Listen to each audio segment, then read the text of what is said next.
सालों पहले की बात है। अरुण पर्वत के पास एक जंगल बसा हुआ था।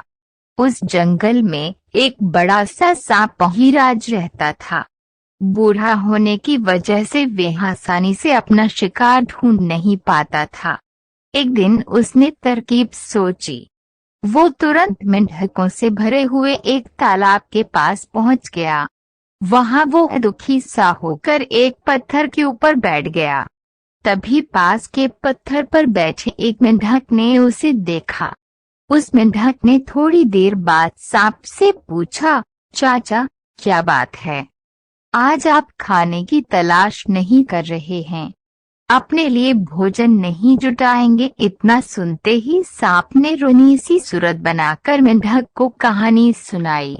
सांप ने कहा, मैं आज भोजन की तलाश में किसी मेंढक के पीछे पीछे जा रहा था। अचानक से मेंढक ब्राह्मणों के झुंड में जाकर छुप गया। मेंढक को भोजन बनाने के चक्कर मैंने गलती से एक ब्राह्मण की बेटी को काट दिया, जिससे उसकी मौत हो गई।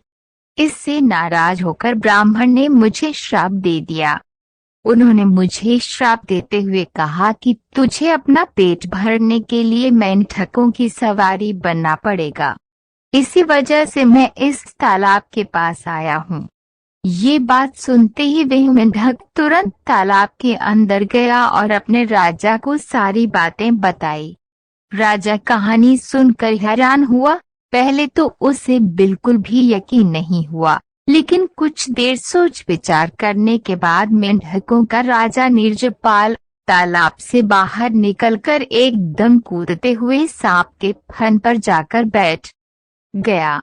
राजा को ऐसा करते हुए देखकर अन्य मेंढकों ने भी ऐसा ही किया।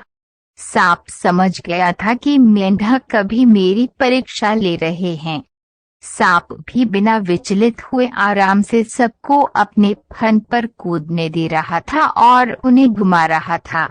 इसके बाद मेंढकों के राजा ने कहा, जितना मजा मुझे सांप की सवारी करके आया, उतना मुझे आज तक किसी की सवारी करके नहीं आया। मेंढकों का भरोसा जीतने के बाद अब धीरे धीरे सांप रोज मेंढकों की सवारी बनने लगा। कुछ दिन बाद चतुर सांप ने अपने चलने की गति थोड़ी धीमी कर दी। ये देखकर मेंढकों के राजा नीरजपाल ने पूछा, हे सर, तुम्हारी चाल इतनी धीमी क्यों है? इसके जवाब में सांप ने कहा, एक तो मैं बूढ़ा हूँ और ब्राह्मण के श्राप की वजह से बहुत दिनों से भूखा भी हूँ। इसी वजह से मेरी गति कम हो गई है। इतना सुनते ही राजा ने कहा, तुम छोटे छोटे मेंढक को खा लो। यह सुनकर मन ही मन सांप बहुत प्रसन्न हुआ। उसने कहा, राजन, मुझे ब्राह्मण का श्राप है, मैं मेंढक खा नहीं सकता हूँ, लेकिन अगर आप कहते हैं तो मैं खा लेता हूँ। ऐसा करते करते वह रोज छोटे छोटे मेंढक खाने लगा और वह तंदुरुस्त हो गया। अब सांप को रोज बिना किसी मेहनत के खाना मिल रहा था। सांप काफी प्रसन्न था।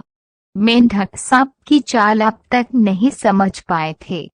मेंढक के राजा को भी सांप की इस साजिश की भनक नहीं लगी। होते होते एक दिन सांप ने मेंढक के राजा नीरजपाल को भी खा लिया और तालाब में रहने वाले सारे मेंढकों के वंश का नाश कर दिया।